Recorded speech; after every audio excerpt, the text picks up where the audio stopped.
और इस वक्त की बड़ी खबर आपको बता दें, कुश्ती संघ पर खेल मंत्रालय की तरफ से बड़ा एक्शन लिया गया है। सरकार ने नए कुश्ती संघ को निलंबित कर दिया। इस वक्त की सबसे बड़ी खबर आपको बता रखी है।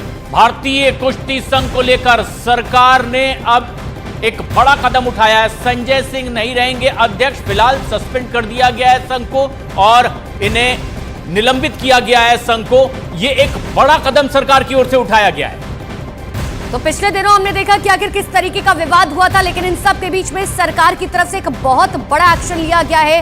भारतीय कुश्ती संघ को सरकार ने पूरी तरह से सस्पेंड कर दिया है। खेल मंत्रालय की तरफ से यह बड़ा फैसला लिया गया है। नया कुश्ती संघ जो बनाया गया था उसे निलंबित कर दिया गया है। संजय सिंह जो है वो कुश्ती संघ के अध्यक्ष नहीं रहेंगे। बृजभूषण शरण सिंह के विवादों में आने के बाद संजय सिंह कुश्ती संघ के नए अध्यक्ष बने थे और सरकार ने अब एक बड़ा कदम उठाया है।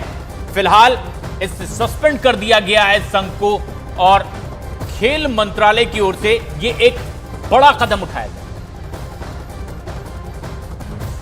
ये एक बेहद अहम कदम भी माना जा सकता है सरकार का। हमारे वरिष्ठ सहयोगी अमिताभ सिन्हा इस वक्त हमसे सीधे जुड़ रहे हैं। अमिताभ, आखिर सरकार की ओर से उठाए गए इस कदम की वजह क्या? देखिए, दो चीजें हैं। जैसे ही रेसलिंग फेडरेशन ऑफ इंडिया के चुनाव हुए थे और 21 तारीख को रिजल्ट आए, उसके तुरंत बाद इन लोगों ने ऐलान कर दिया कि नंदिनी नगर गोंडा में अगले अंडर 15 और अंडर 20 के नेशनल रेसलिंग चैंपियनशिप होगी इस साल के अंत तक।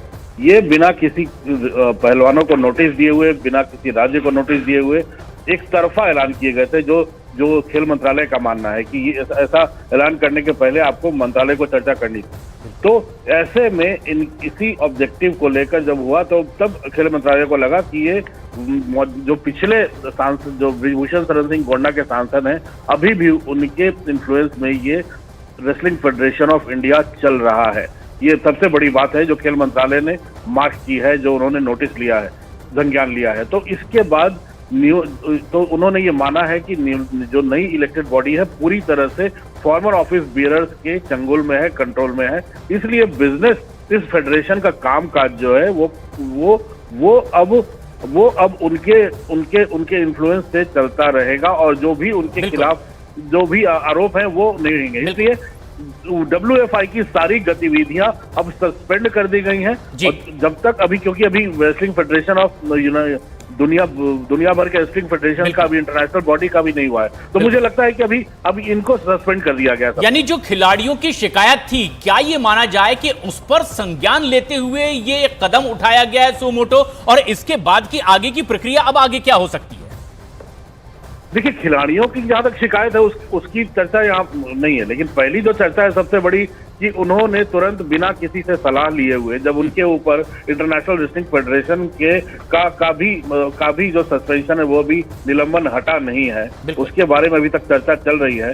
तो ऐसे में एक तरफा फैसले लेना ये नॉर्म्स के खिलाफ है और ऐसा प्रतीत हो रहा है खेल मंत्रालय की ये अभी भी पुराने ऑफिस बियरर्स के चंगुल में है, उनके प्रभाव में है और अब इन एक तरफा फैसलों से चीजें सुधरेंगी नहीं, जो भी उनके खिलाफ कंप्लेंट्स हैं। इसलिए रेसलिंग फेडरेशन ऑफ इंडिया के सारी एक्टिविटीज को सस्पेंड करने का निर्देश दे दिया गया है।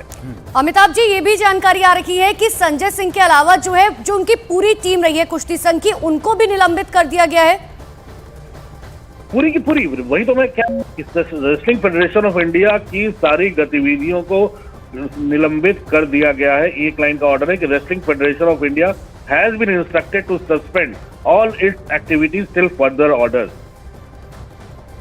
जी ठीक है अमिताभ जी, आप हमारे साथ बने रहेगा, लेकिन देखिए एक बार फिर से दर्शकों को बता दें, इस वक्त की सबसे बड़ी खबर आपको बता रहे हैं। भारतीय कुश्ती संघ को सरकार ने सस्पेंड कर दिया है।